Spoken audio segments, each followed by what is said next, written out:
Things are certainly not the same nowadays, as just about everyone has heard about the famed RPG, due to countless appearances in various top 10 listings, and many of its dedicated admirers using the multiple outlets today's technology brings to inform people of its greatness. The adulation is justified though, as for its time, Chrono Trigger was a revelation, brining multiple new ideas as it was and still is wonderfully unique. You control a party of up to 3 heroes at a time, fighting foes right where you encounter them in the environment. There's no visual cutaway to some separate battlefield screen like in so many other RPGs. Fans, the ways that they are initiated is something unique. Up to this point, most JRPGs featured random encounters. In Chrono Trigger, however, you can typically see enemies on the screen before the battle begins. Players who are savvy the team kicked away the genre crutches that so rile its haters. Gone are the random battles, the tedious level grinding, and the drawn-out battle animations. In their place, a breezy kind of combat, closer to Link than Cloud. Now you're free to visit the final boss at almost any point. And what resulted was Chrono Trigger, considered not only one of the best games of the era, but also one of the high watermarks for the genre even today. Part of the reason for that endurance... Combates en tiempo real con el clásico por turnos. Algo que, la verdad, tardaron muchos años en trasladar a, por ejemplo, Final Fantasy. Lo mejor del sistema. The bar is generally set higher for RPGs than for platformers due to the time investment involved by the player. Given this, you should understand how important a game is when it's an A+. It's nothing short of being a must-play game. Chrono Trigger is just that sort of game. Hi. Welcome. Come in. Take a seat. Try not to think about what's going to happen. We're going to be talking about one of the greatest games of all time by the sound of things, and that scares me. It scares me for many reasons. It scares me because whenever anyone comes out to say something even slightly critical of the beloved classic games of our youth, parts of the internet seem to respond as though said person killed their dog. And yet, here I am, sitting atop this particular situation. See, I like Chrono Trigger. I like it quite a bit. It's a very fun time. It's a delightful, compact JRPG, a genre notorious for being terrible and bad according to... Well, okay, well, let's not get ahead of ourselves. It's seen as a triumph, a masterpiece of the genre, innovative, new, surprisingly deep, almost universal acclaim all throughout what I've been able to research. Really good stuff. So why am I talking about it this year? See, long-term fans will know that I've started theming my seasons. Last year was my villain arc, where I went around and interrogated my aggrieved feelings about art, about certain famous scumbags, and about myself, and this year, barring my February release that tragically no one watched anyway, was about trash. January I talked about Dissidia Final Fantasy Opera Omnia, a deeply unethical gachapon title that no longer exists in a playable state that I cared deeply about, and how art, even bad manipulative art's capacity to be callously destroyed by big uncaring companies. In March, I released my most popular video to date on Final Fantasy VII Rebirth, and how its efforts to maximize itself to please its fans led to a game that fundamentally couldn't hold on to what made the original title so striking. People were very normal about this one, don't worry.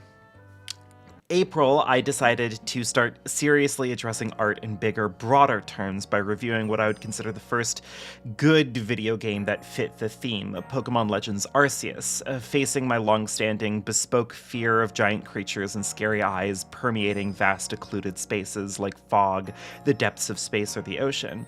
I wanted to talk about what it felt like as someone who played these games all the time as a youth to see this game, a game that I'd have probably loved back then, be picked up, summarily consumed by the public, and largely left behind in the weeks after its release for the next trending topic. May saw the absolute nadir of the season with my very tender-hearted discussion of arguably indie band Bright Eyes, the way people discussed his musical talents, and a particularly dismal track of his that I adore with all my heart. I then, in June, celebrated Pride Month by sending critical support to a game that was considered de facto garbage by its dual fan bases upon release, despite being the best game in Fire Emblem's catalog and about as good as Persona 5, with my video on Tokyo Mirage with my video on Tokyo Mirage Sessions Sharp FE. Still have not been able to figure out how to pronounce that one. I decided to then turn my interest further, probing not just games that people thought were bad or games that were treated poorly, to games discourse that I found frustrating or taxing, culminating, of course, in a low-stakes beef I have with popular law YouTuber Legal Eagle and the way he talks about Phoenix Wright, picking it apart because of its lack of legal realism. That's a joke for my lawyer friends, by the way. I then had to interrupt my plans in August to discuss the recently released Final Fantasy XIV expansion Dawn Trail, both to pick apart my own criticisms of the new story, as well as dispel the kind of feckless, insipid trash criticisms that populate the Everything website at the time, and still do.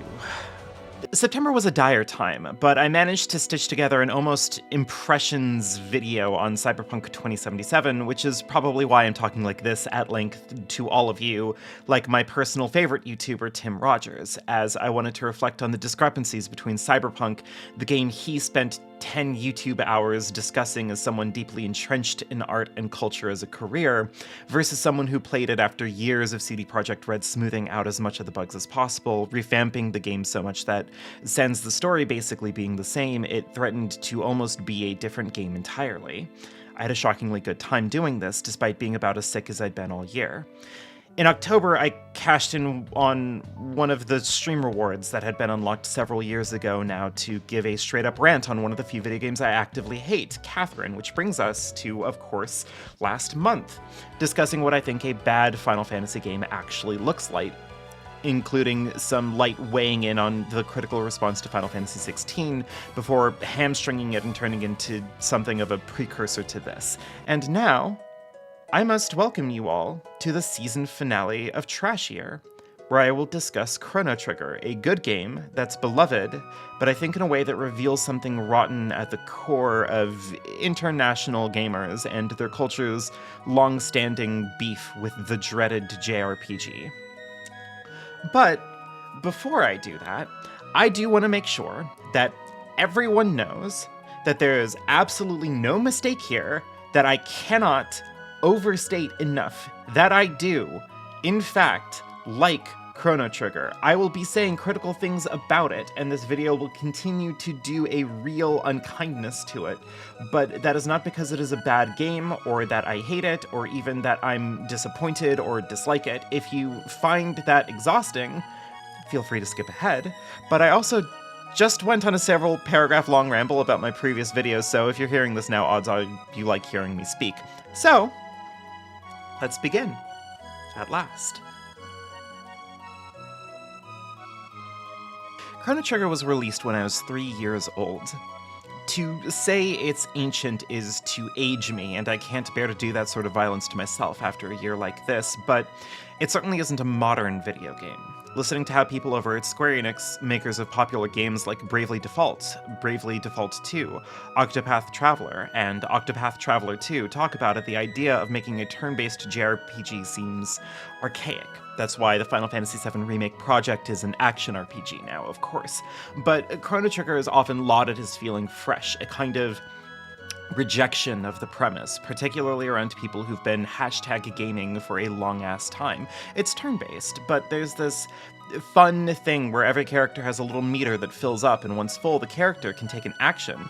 Caring about timing in Chrono Trigger is mechanically embedded in the primary way you play it, through its brisk but very rewarding combat system.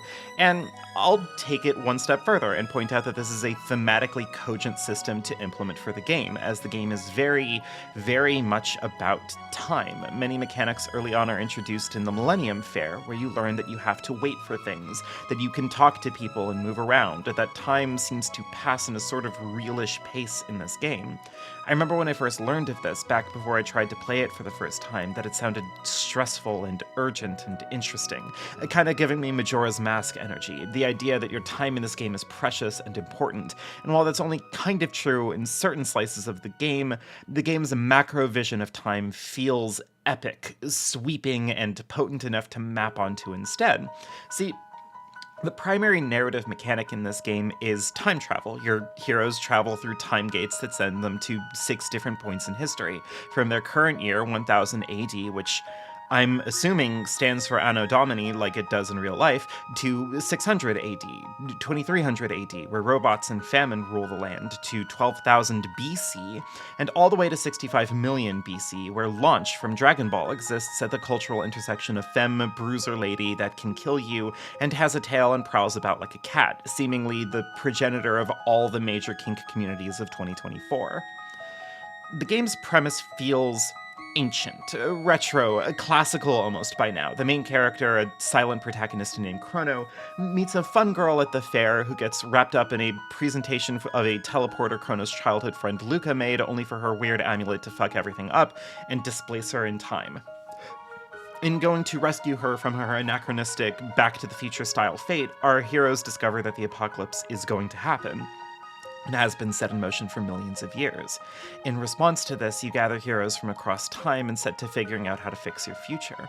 This is ultimately, for me, the shining feature of the game. A lot of reviews of Chrono Trigger are, if I may be so blunt, a little too obsessed with talking about how refreshing it is mechanically, a little too ready to use it as the exception that proves the rule to condescend to other lesser titles in the genre, often sidestepping that the game's actual story is fast-paced and revels in slinging you around time to solve bizarre problems. Marl vanishes from time in the beginning, so you have to go and rescue her ancestor in order to restore her. One of the major quests is repairing the Masamune, which takes you back and forth from 600 to 1000 AD in order to do so. It's clever, and that cleverness really shines in the side quests. I think, earnestly and truly, that Chrono Trigger is really smart and good about its side quests. The major ones are all laid out in the endgame, literally given hints by Gaspar to guide you to them, and instead of a lot of other side quests that suck, just like all JRPGs or whatever, they're kind of neat little puzzles, solving problems with your flying time machine. You get this moonstone and can be turned into a powerful sunstone, but it needs millions of years in direct sunlight to work. Luckily, there's both a shrine where the sun is always shining, and you can travel 65 million years, give or take, in the past. If you have a Magi lady secretly keep a plant alive, you can then leave your robot companion to till the fields in 600 AD, travel 400 years into the future, pick him up, repair him, and then bing bang boom, you got a forest. For as simple and as almost timeless this game's main story is, it's all propped up by being extremely clever about everything all the time, and in a way that feels deeply rewarding. At one point in the main story, Chrono fucking dies to protect everyone, I think. I'm sorry, it's not exactly clear what he does here.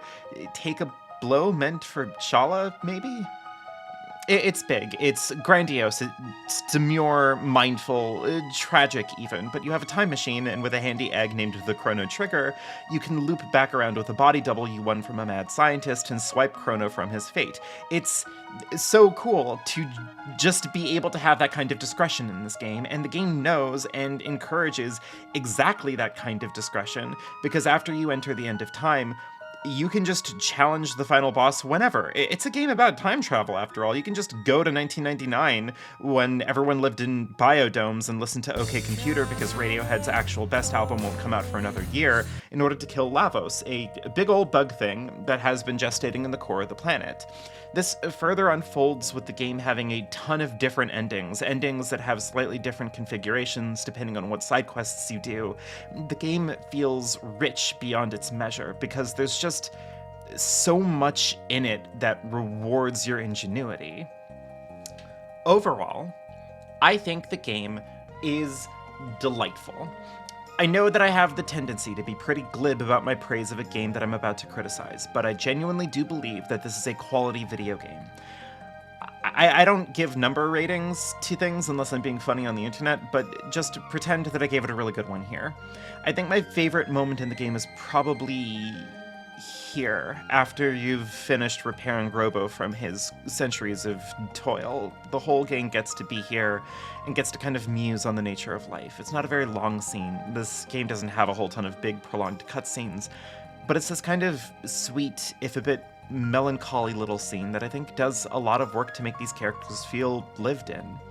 If there's one thing I can say about this game, it's very good at giving an overhead look at all the strengths the genre can bring to the table. Now, okay, look, when looking over the reviews of Chrono Trigger, a lot of them tend to gravitate around some central talking points, and I'm going to focus on 3 major things. Point 1, Chrono Trigger does not have random battles. Point 2, Chrono Trigger brings novel game mechanics to the genre, such as the tech system or the death of the main character, parentheses not permanent. And point 3, Chrono Trigger is a deeply non-linear game. Now, I'm about to be extremely petty and meticulous about these points, but they are broadly, in a vacuum, correct statements. Chrono Trigger has some permutation of all of these things, but I am infinitely curious about the kind of unanimous talking point situation here. Like, often these points aren't just highlight features of Chrono Trigger, but are used in a hostile manner, like a cudgel against the lesser JRPG titles, which, I guess, we have no choice but to talk about. So, let's get to it. One of the highlight features of Chrono Trigger is that there are no random battles.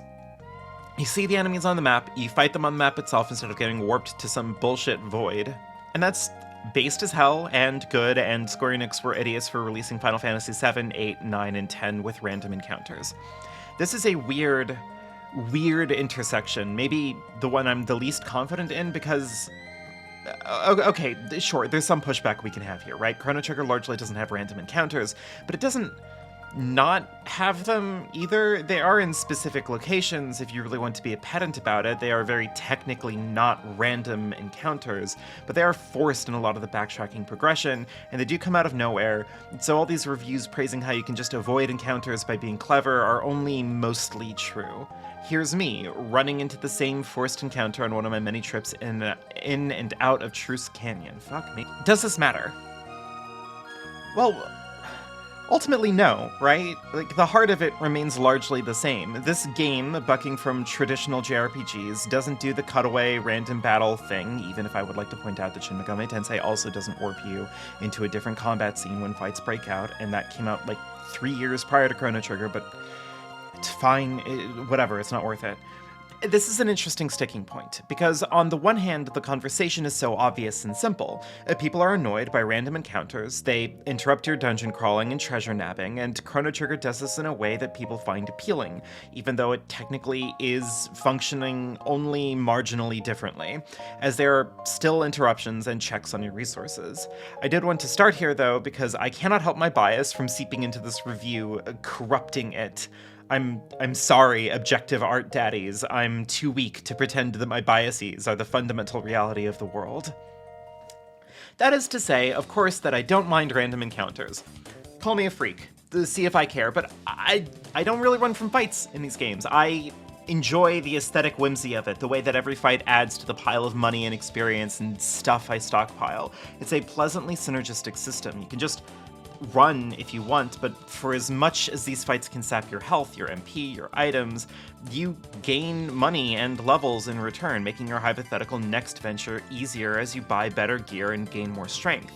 It's why, even though I could have at any time ran from even one of these fights in Truce Canyon, I just didn't. And in not doing so, I can recognize that I did find the game's relative predictability around repeating enemy encounters to feel strained when you invest in its side quests too far. But that's kind of small potatoes, considering that the JRPG side quest hasn't improved too much since Chrono Trigger doing its best to make them all feel relevant and rewarding and meaningful. I will absolutely readily concede this point.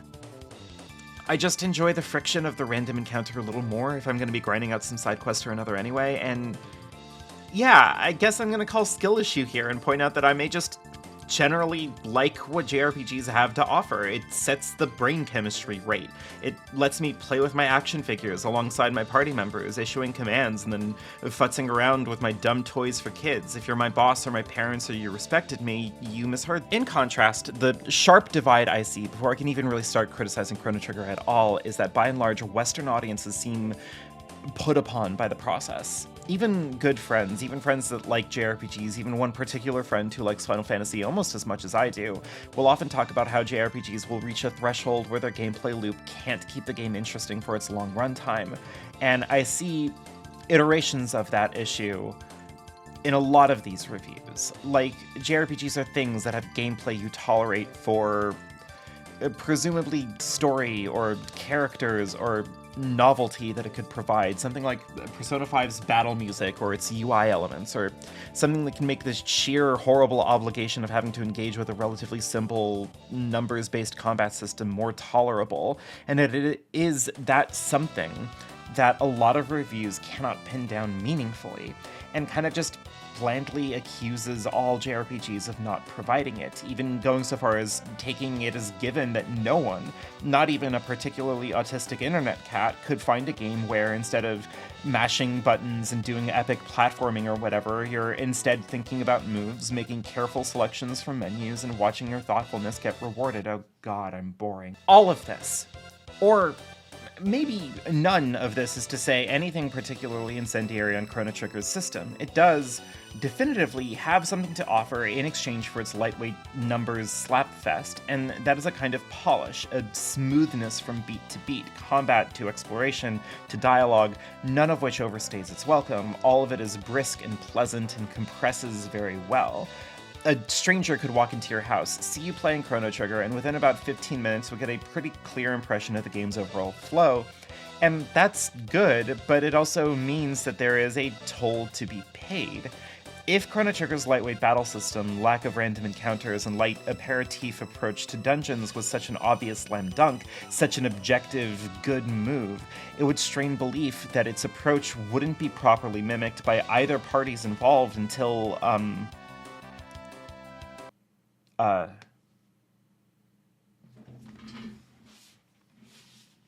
So let's talk about these innovations to the field of the JRPG.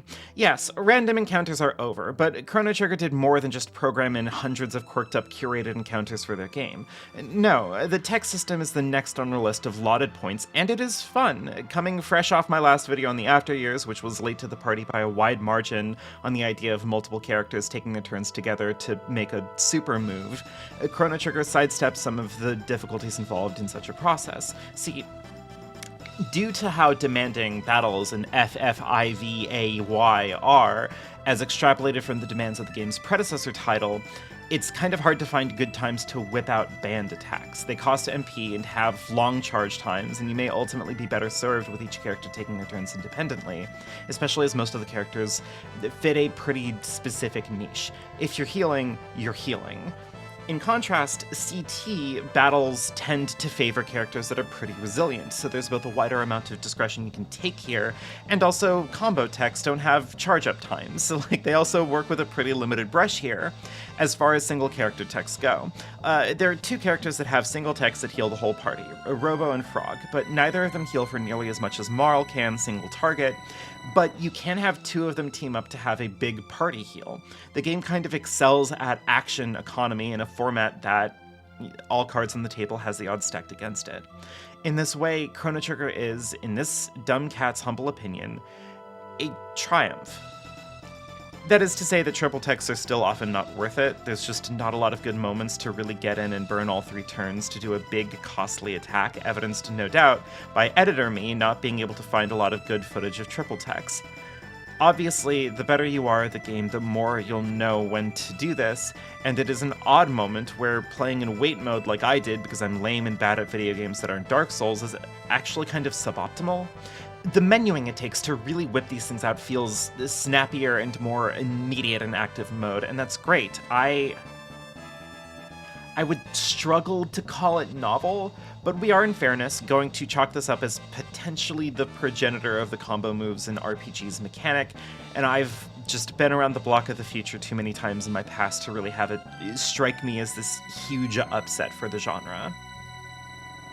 It's still good, though. Everything the game does for mechanical ingenuity is good. It's a fun time, but I think that there's kind of a decay in looking at a game like this as a series of innovations that should de facto earn it the title that my favorite YouTuber of all time, Tim Rogers, gave it 17 years ago, quote, "Hands down, the best Japanese RPG of all time." And I think that in picking apart the game's mechanics, we're kind of shortchanging the greater elements of the game. The game's real charm comes through in how well it compresses, how easy it is to get into it and have it not overstay its welcome in basically anything. The story gets to be big and epic and sweeping, but it's never told to you in giant blocks of world-building text. The characters don't get a ton of time to really go on about their backstories or whatever, but they are consistently vibrant and big personalities in Chrono, so the effect really shines through. And I think that is far more a bright spot of the game than active time battles or non-random encounters or combo techs or anything small potatoes like that. I say small potatoes, knowing full well that mechanics are literally how you engage with the game, but I think that it's laudable to try to have a more comprehensive, cohesive relationship with the art form. The mechanics themselves, in aggregate, aren't small potatoes, but I think that looking at these specific elements as though the game isn't in many more ways distinctly a JRPG can suggest a kind of story about the genre, that everything that CT does differently is good and everything it doesn't do differently doesn't matter.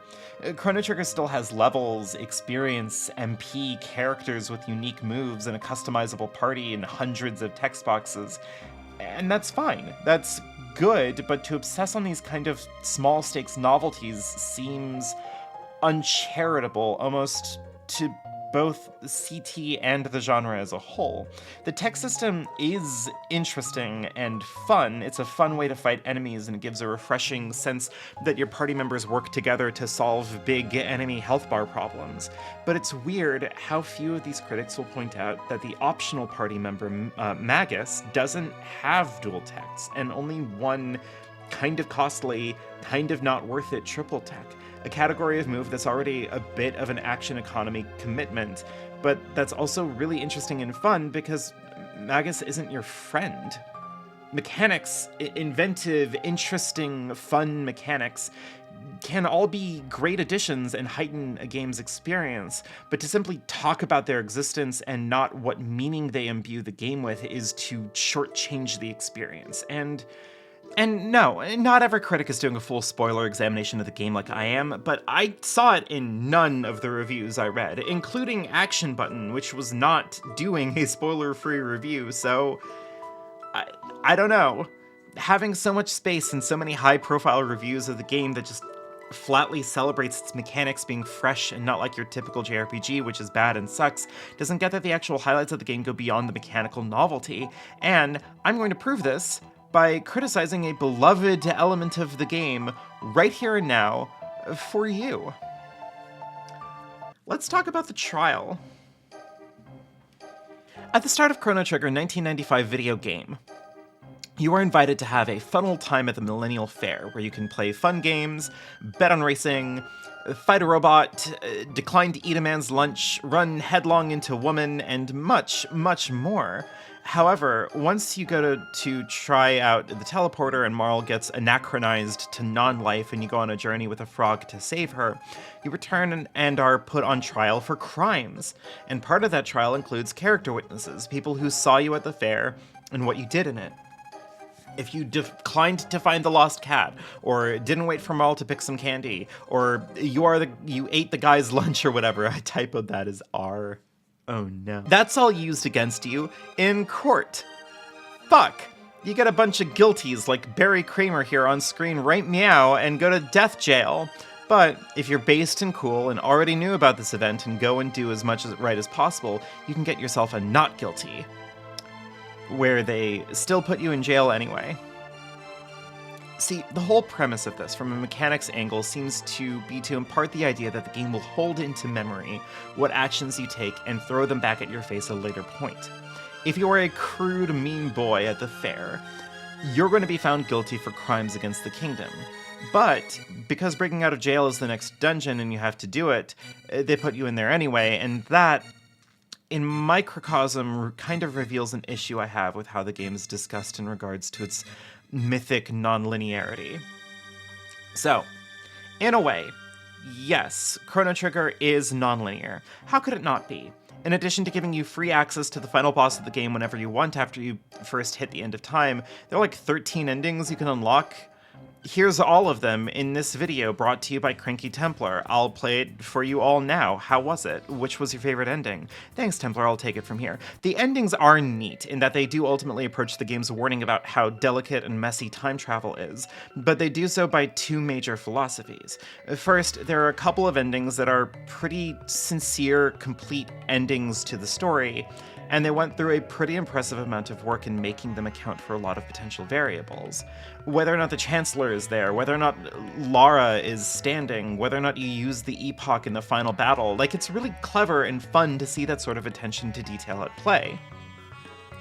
And the second genre of endings, get to be a little silly with it. You know, showing a series of bizarre alternate futures, dinosaurs becoming the dominant species, Marl becoming a frog, Marl and Luca assessing how cute boys are, that sort of silly thing, which is pretty funny and a lightweight way to play with the idea of time travel and its potential consequences, but to call all of this non-linear gameplay leaves a bit of an odd taste in my mouth. Like, they aren't strictly speaking wrong, but it's weird for increasingly apparent reasons when we're looking at a game that is ultimately a pretty linear experience for most of it until you get to the big final level, where you can then branch off into side quests, unless you stop playing the game and just skip to the final boss at various points to trigger different endings.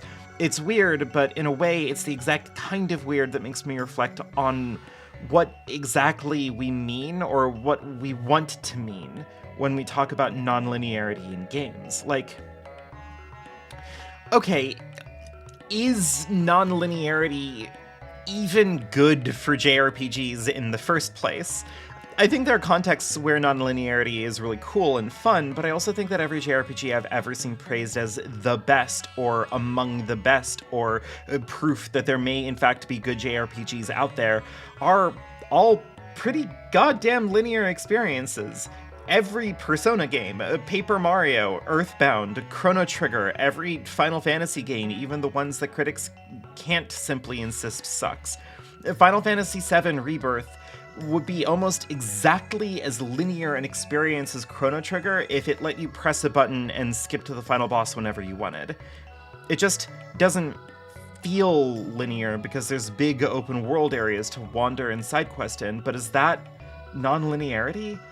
The existence of side content? Is Final Fantasy IV non-linear? Dark Souls 3 technically has optional bosses. Does that make it non-linear? This is kind of why, while I'm not really gonna go too into it in here, I think Chrono Cross gives you the option to do kind of mean things to Kid in the early game. Like, looking at it, Chrono Trigger rewards you with different endings the more times you hit the eject button on the rest of the game, which means that in order to accomplish everything in this game, you necessarily have to do things wrong in this world, which is something that the world is structured to facilitate.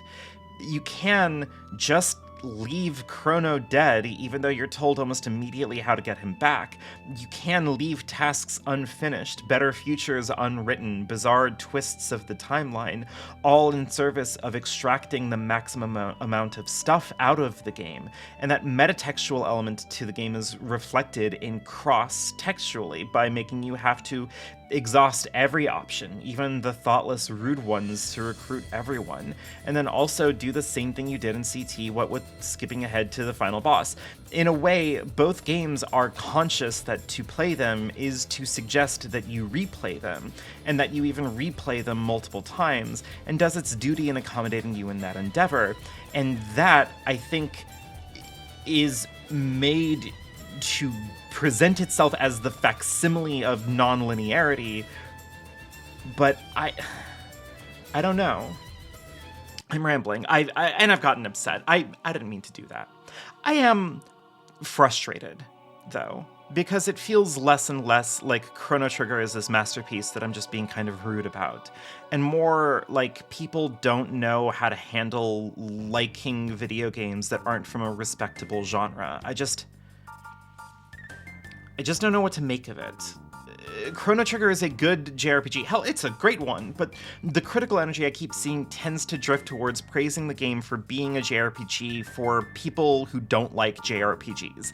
Released toward the end of the genre's golden age on the Super Nintendo, Chrono Trigger brought us Square's dream team of Hironobu Sakaguchi, creator of Final Fantasy, and Yuji Horii, creator of Dragon Quest.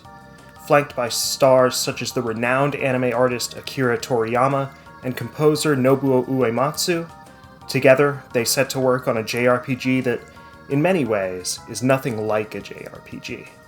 Kind of in the way that Cowboy Bebop is anime for people who don't like anime. That's not a dig against the quality of the art, but it is art that affords people a way to feel like they can like it and not what it comes from. And whether intentional or not, that's the kind of energy that gets people who will use something like Chrono Trigger to condemn the genre that it is, in many ways, a love letter to. Combining the talents of some of the most prominent devs of the genre of the time, they definitely didn't go into this project to make something that's embarrassed to be what it is. And I think maybe honesty has to come into this. That there's this odd sense of shame for liking a JRPG. Let me direct you to this PC Gamer Top 100 Games of All Time article. Why? I'm a hateful person, and it is an excuse to show what could arguably be considered journalistic malpractice by putting Doom at number 10 under Stardew Valley, a comparison that would itself feel insane. No disrespect to Stardew Valley, it's a totally decent game, but it explodes when you consider that their number 5 pick is fucking Persona 5 Royal. An entire genre with the potential for such charm, but often obscured by blasé interfaces and the overused trope of saving the world with the power of friendship. Persona 5 Royal disrupts the status quo with its swagger and innovative approach to the JRPG formula. Like, okay, this is insane to me, because Persona 5 has you kill God and save the world through the power of your bonds of friendship. No, look, no. I'm not going to get into it. It's an insane take to have, and I refuse to have any further part in it, but this is the way that the genre is talked about, and I would so much more rather have a real conversation about these games, what they are, what their vision is, than what it means for the genre and our bizarre hang-ups with it. Like,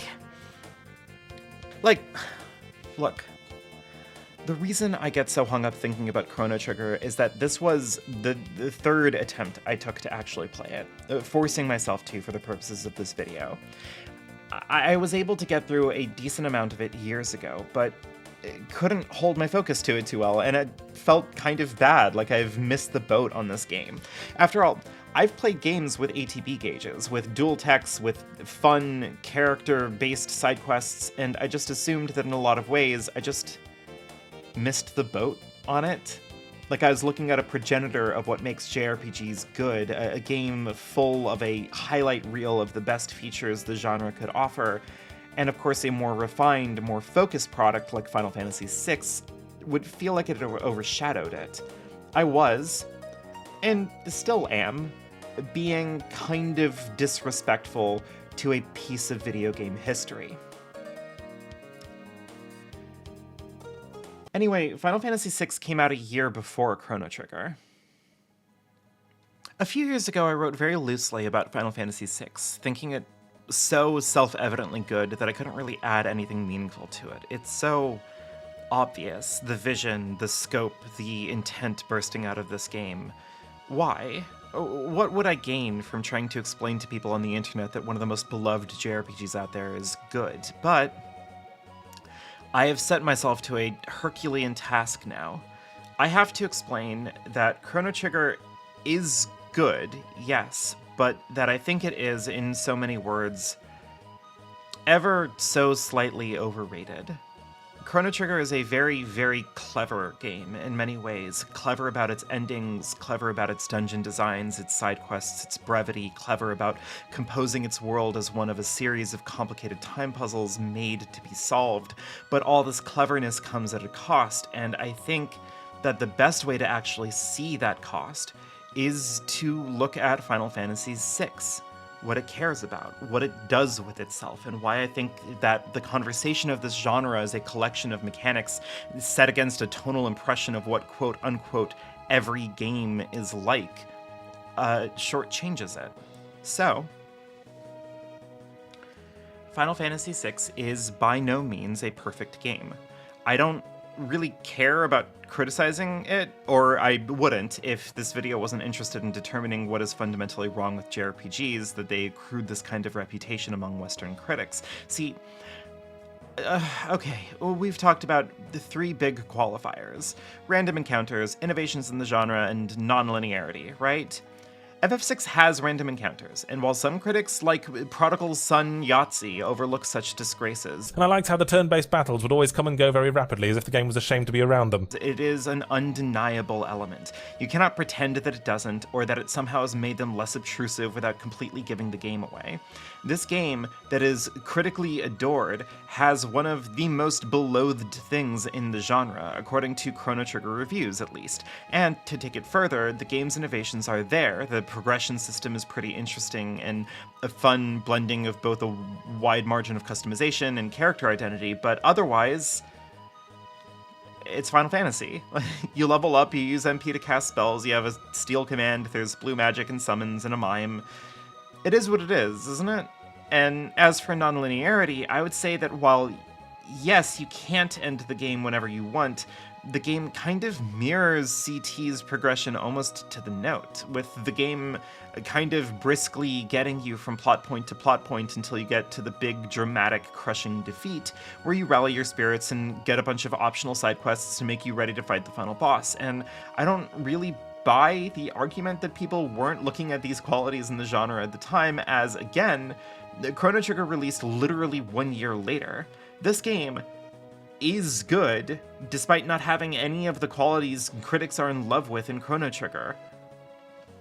Wow. Okay.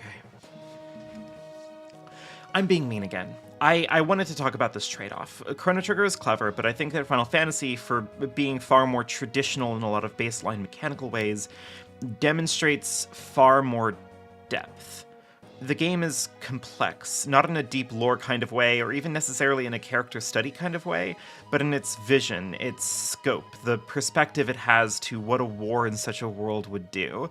It asks a potent, kind of terrifying question at its core that doesn't get to have a perfectly satisfying answer, but before we get to it, it knows how to lead us along.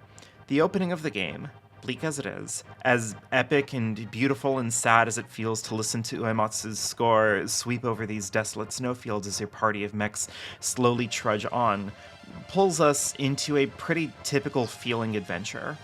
There's a bad empire who kidnapped and enslaved an enigmatic girl named Terra who seems to have a power lost to time, magic. In trying to resist this empire, we start to gather heroes from all corners of the world. We gain an airship, we unlock the secrets of teaching magic to humans again, we learn about Terra's history, her life, and in searching for a way to help her, we unleash magic once again into the world. Everything feels so appropriate. Each beat so easily hit. Kefka and Gestalt reveal their big plan, trying to revive the warring triad, the gods that created magic, and your heroes fly onto the floating continent, rallied, all betrayals and misgivings resolved, a big, grand final act. And then you lose.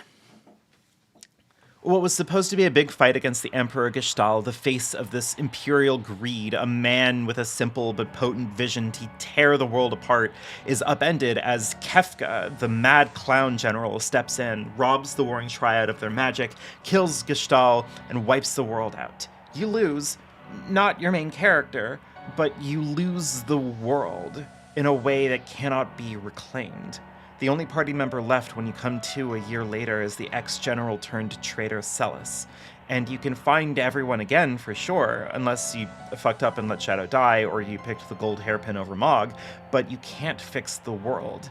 The changes to it are grave, too. Enemies in the overworld map are all poisoned and dying. NPCs talk about how things don't seem to reliably grow anymore. You uncover deep-held secrets about the world. Horrible, ancient things get exposed. A lost castle, monsters that are portals to pocket dimensions, creatures that feed on a person's dreams. The world has so little left in it that feels truly pure and good. And yet, our heroes all have to find something. If you're as good at taking care of Sid as the American healthcare system is good at taking care of anyone, he dies, and Celeste tries to throw herself off the cliff like everyone else who used to live on this island. In failing that, she finds a note from Sid and a raft and decides that there has to be something out there, some kind of hope left in the world. And in journeying out there, you'll see it, recruiting Edgar, who's on a quest to rescue the people of his kingdom trapped underground, or convincing Setzer to fly his dead friend's ship once again, and then taking off and finding everyone, bit by bit, finding Terra again, but she's lost her will to fight until she realizes that this love she's been searching for wasn't romantic. It wasn't going to be in somehow winning Locke over and having a relationship, but it's in caring about the children of the ruined town, in learning that love is something that comes firstly from within and cannot be taught through expectation or from the late General Leo. The game kind of can't afford a ton of deep character work on its very, very large cast, even shelving the two secret characters that are meant to be gimmicks and Mog, the kind of pseudo-bonus character you kind of have to know how to find. That still leaves a cast of 11 characters. And while there are side quests and little mini-story bits you can find for a lot of them, the game is on a tight space budget, and that's okay. There's so many characters. I will say that they get about the amount of depth as everyone in Chrono Trigger that's not Chrono does. Even accounting for the 3 novelty characters, though, that's still just under twice as many characters on FF6's plate. And what's more, well, okay, let's look at our villains. Chrono Trigger's got, 3 major antagonists. Magus, Queen Zeal, and Lavos. In a way, Lavos functions as more of a bigger thematic force, an apocalyptic destruction, one that echoes through time and space, landing on Earth 65 million years BC. And no one was able to do anything about it until it finally erupts and ruins the planet. Queen Zeal, by the time you get to know her, is described as warped by Lavos' power, already insane, obsessed with immortality, a madness that rules a kingdom and sentences her daughter to an oblivion death. The one villain of the story that gets the most focus is ultimately Magus, who is revealed to be a largely misunderstood figure, trying to kill Lavos, but going about it the wrong way. He is still held accountable in some pathways through the game. Should you want, you can kill him with Frog for vengeance, but he can also join your party. He is, in fairness, an interesting character in Chrono Trigger 1995 video game. It's neat to see him as a kid, that he foretells Chrono's death, that he has a cat that loves him. Hey, I'm a cat that loves people. That's cute. In a lot of ways, there are parallels with FF6's major antagonists, though Celeste makes no real moves to actually fill Magus's complicated elf booties. Gestahl and Zeal have a similar lust for single-minded power and ambition that would doom the planet to ruin, but instead of a big, chaotic, senseless alien evil, we get Kefka. I feel like in most of my looks at these games, I rarely spend much time thinking about villains, especially in the older installations. Garland, the Emperor, the Cloud of Darkness, Zeromus, they all feel more like thematic ideas, big, sweeping evils that would be satisfying to conquer. And I guess I spent a lot of time in Dissidia kind of feeling like Kefka's mad clown thing was overplayed, a little bit too much like the property was trying to give him some meaningful character distinction. But there's something kind of excruciating about Kefka in FF6. He isn't secretly deep. He doesn't have a clear, ambitious desire to rule an empire, no deep philosophical perspective. He is, more than even chaos itself, emblematic of a kind of chilling and chaotic urge for destruction, doing cruel things because it amuses him, mocking our heroes for having the audacity to have soft-hearted ideas about meaning and compassion and love. There is nothing there. It is just madness, a scary, senseless insanity that rules, that ruins the earth, a monster of a man who shapes himself into an angelic overlord that must be crushed. Yes, his terror must end, and with it, magic itself, but it is an end without a direct cure to the harm that's committed. Unlike Lavos, who can be fixed, whose terror can be halted, one nation corrupted and lost, and no more, no further, Kefka's death brings a promise of hope that maybe tomorrow can finally start to get better someday, and it also comes with the potential to kill Terra, half human, half Esper. On killing this false deity, all of your magicite crumbled to dust. Terra's father's crystal form giving way, warning that she could suffer the same fate. Maybe, he mentions, maybe if you found something important enough, some reason to love being human, that part of her can survive. There is no assurance, but it must be done the same. Terra has to fight for this better tomorrow. This is the most meaningful difference between these titles for me. Chrono Trigger's focus on mechanics, on clever solutions to grand problems, to being smart enough to have a complicated puzzle-like time travel extravaganza urges the sequel title to inevitably complicate it, to push back on its at times melancholy but ultimately wildly optimistic about humanity narrative, and to try to pose an idea that would cast it all into shadow, ambiguity, doubt. FF6, by virtue of the series being more a collection of aesthetics and tropes linking one bespoke story to the next, has to reckon with itself in its entirety. It would be 9 years before Square Enix would make a direct sequel to an existing mainline Final Fantasy, so FF6 only had this one shot on a Super Nintendo, and I think that it ultimately triumphs. It is remembered as a critical darling, the thinking man's best Final Fantasy, and while I balk at anyone whose favorite is shamelessly and exuberantly FF6 because they more often than not try to busily explain to me that this was back when the series was good and has not been good ever since, I will admit that FF6 really is just incredible. My most recent time playing it, even the shameless pixel remaster version with the ugly text that I couldn't be bothered to fix for footage, managed to knock it out of the park. The game, known for its big opera house sequence in the middle of it, also closes out with a finale that weaves from motif to motif, musically stitching our characters together, their journey, the music dipping opera-like at the moment where it seems Terra may have fallen, only to swell and ascend and give us a big, beautiful farewell to the grand theater of this epic. I think in looking at these two games this month, along with dipping my toe into Chrono Cross, I've come to reckon with my deep, abiding love of the genre. I cannot claim to have played all of it, or even all of the biggest names in it. As of writing this, I haven't played a single Xeno game or Dragon Quest, but I don't think I've played a JRPG that I actively hated. And that makes the actual focus of this stupid video for idiots complicated, because it's very easy for a lot of people to explain very clearly why they don't like this genre. I just don't get it. So I'm going to be honest with you all. I really wanted to flex my research muscles and find how many consecutive years I could find critics of some repute talking about whichever big title JRPG that just came out as proof that the genre, known for being bad, may in fact still have hope. Here is X-Play in 2008 giving the DS port of Chrono Trigger 5 stars, discussing how it still holds up better than most modern JRPGs. An excellent sense of pacing that is lacking even in today's RPGs helps it hold up surprisingly well.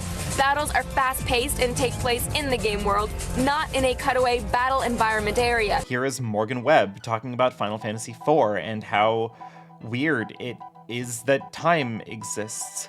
Its fusion of compelling storylines, innovative gameplay, and really pointy hair have made it a beloved series for all girls who dream of growing up to be fag hags. Wait, did she just say fag hag like that? Can I say that? Look, as a fag hag, I'm very defensive of the genre, but I had to stop trying to establish this point for 2 reasons. Firstly, we ruined the internet, it's bad now, and content mill video game reviews are everywhere. You really can just find people who will say anything for clicks. Here's a Screen Rant article about how Persona 4 fixed character writing. Many major RPGs have followed a similar formula for handling inter-party relationships as far back as Star Wars Knights of the Old Republic in 2003. When not on a mission, the player's party largely hangs around in a central hub, and the player can talk to each of them individually to progress their relationship. This formula has hardly been improved upon over the years, even in games that are otherwise mechanical marvels like Baldur's Gate 3. Persona 4 fixes many of the issues with this model. Thanks, Darkfry. The other reason I stopped this is a little more nebulous. Like, I was talking to a friend about this, and they pointed out that in many ways the war against JRPGs is kind of over. People kind of generally like the genre these days. Metaphor got a ton of nominations, people like Persona 5 for some reason, and yet, I don't know. A lot of how they're talked about tends to be kind of ashamed of the components that make up the genre. The endless tirade of empty words on thousands of internet pages all trying to cynically make bank makes saying kind of anything about the critical landscape for video games impossible, short an anchor point like XPlay or Polygon or your favorite YouTubers. Everything kind of washes away. A discomfort I've had talking about this genre with friends ephemeral, slipping through my fingers as I remember patiently listening to people explain that Like a Dragon is a good JRPG because it's silly in a way that's novel, and that novelty makes the genre palatable. Metaphor is a good JRPG because it lets you auto-kill enemies that are too low level. Persona 5 Royal is a good JRPG because it's apparently complex.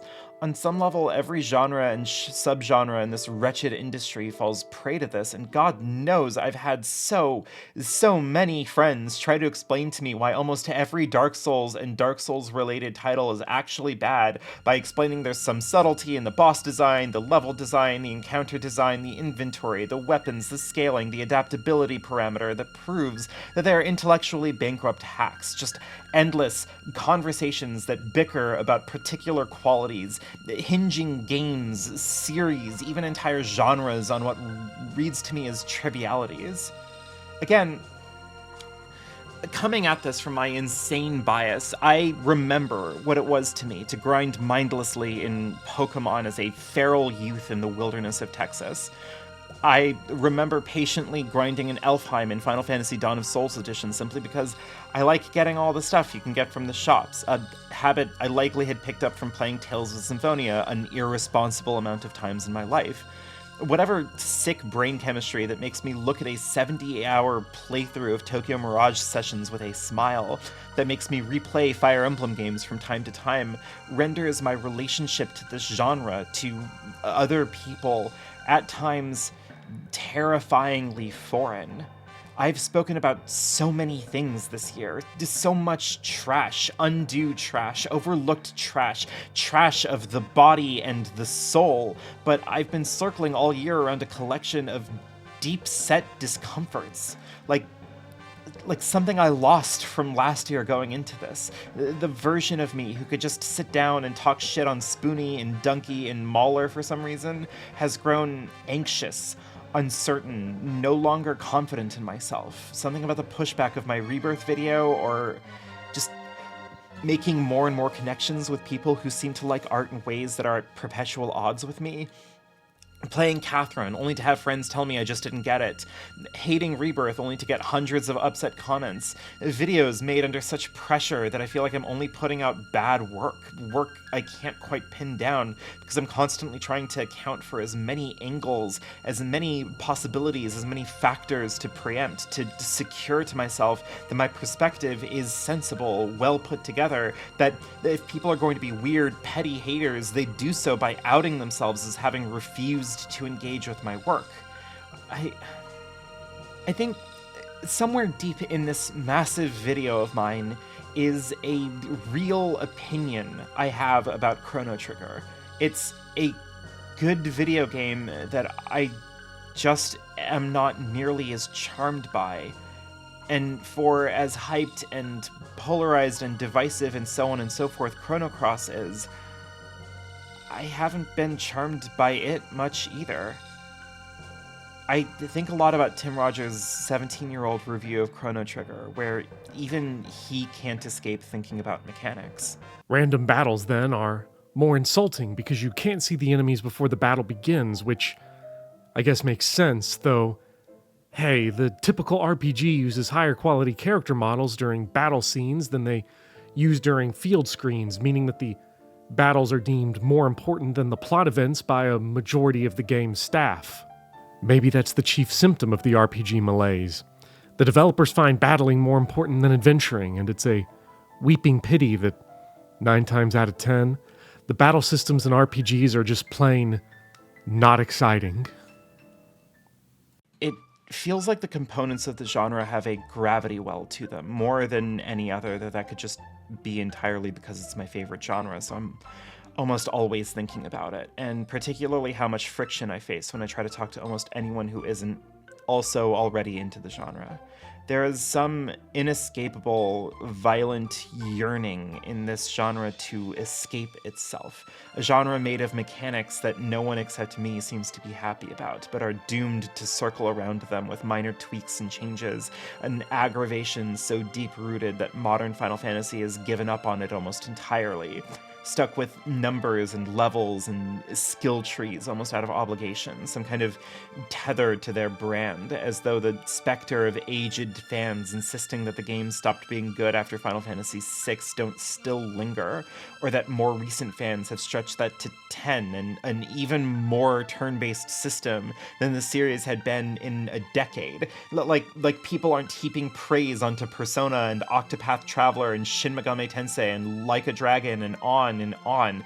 I wonder if I'm really wrong in observing this as particularly unique, in seeing a genre populated by creators and critics that are seemingly wretchedly sick with itself. I want to talk about how it feels to have these little moments in Chrono Trigger suddenly bloom open as characters at once feel real, do things that are motivated and intense and interesting. Robo killing his girlfriend, Luca refusing to consider the ramifications of time travel because she would just save her mother if the opportunity presented itself. Characters looking for answers to impossible questions, inevitably so, as Marl and Chrono had both at the time in the story died. Do their lives flash before them when they die? Is there a reason why they were fated to see such things? But I can't. How can I? How can anyone say anything about these games when you have to account for the fact that some people will just hate grinding or random encounters or leveling up, and that has to be considered as meaningful criticism? I'm still rotted entirely through thinking about Yahtzee being paid to tell people that he doesn't like JRPGs and didn't like Final Fantasy XIII because it's a JRPG, and he doesn't like those, and that ultimately being received as a valid and proper takedown of a bad video game. Like the bar for insight on these things cannot move out of a customer satisfaction survey. For as much as the internet at large likes the idea of talking about video games as art in ways that are self-congratulatory, ways to help you feel like you're engaging in something profound and important when you're playing them for thousands of hours of your life, the internet will just as readily approach any discussion of these games as product to be sold first and foremost.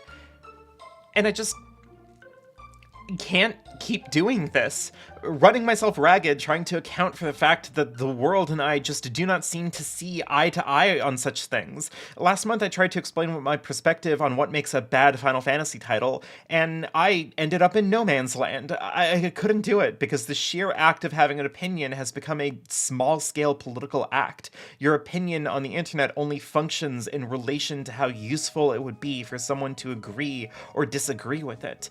People complained in my Rebirth video, not because they listened intently and came to different conclusions and thought I was misguided, or at least most didn't do that. No, they found a thing, anything to latch onto and insist that I'm a hack because of it.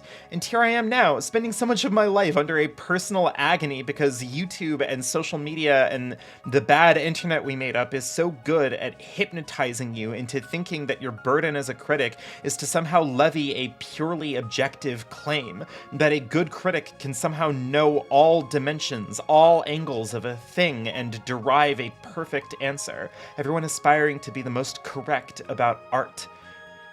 How much does it matter if you think I'm right about Chrono Trigger or not?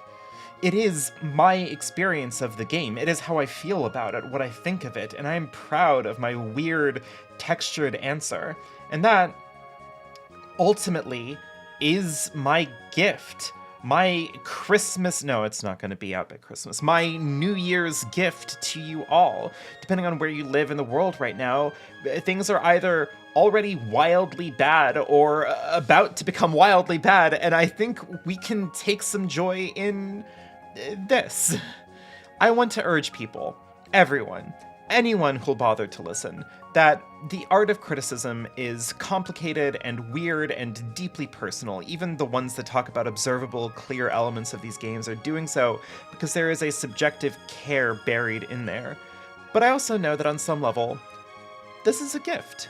If you've gotten all the way to the end of this video upset because I haven't written about how Chrono Trigger is the best game of all time, isn't that nice? You get to be mad at me over some wildly low-stakes hot takes now, and that's a treat for when the world ends or whatever is going to happen. And while ultimately I cannot answer to the sins of the JRPG, I cannot explain that people are objectively wrong to hate these mechanics, to want games in the genre that can trick them into feeling like they can enjoy these kinds of games. On some level, I know that I cannot relate to these feelings, and that's okay. And beyond that, I think that it can release us from brain prison to accept that our taste, our opinions, provided that you care, that you're thoughtful and inquisitive, can be meaningful. I come to this conversation a die-hard fan of the genre, and I put a lot of work into expressing my feelings about art, and that's a good thing to do on its own terms. So much so that I think I need to give up on other people, online discourse, big opinions about mechanics, about hot takes, about whether or not games can be good, because at the end of the day, the internet is not doing okay, and none of this shit matters. What matters is community, is finding what you love. What's important is to take care of yourself going into uncertain times, depending on where you live, and I'm going to do just that. Next year, instead of trash, instead of interrogating why people like or don't like things, instead of content mills and internet grifters and weird petty haters and feeling aggrieved over low-stakes disagreements, I want to treat myself the only way I know how, by just digging into a bunch of downer art about dark shit and sad things. I'll see you all on the other side. Special thanks to Alexi Angelica, Athena Stripes, Bees Louise, Blair Renix, Blueberries in My Coffee, Colleen T, Evan Kearns, Foxy Hex, Gail Simmons, Grizz, Lewis Wells, lowres, Maria Aladren, Michael McNay, Mocha Lapin, Narai the Redmarked, Noun Verbly, Philip Pryor, Professor Bopper, Saint Rawberry, Tradegood, Valerian Wraithwall, and Zetetic. Thank you all so much.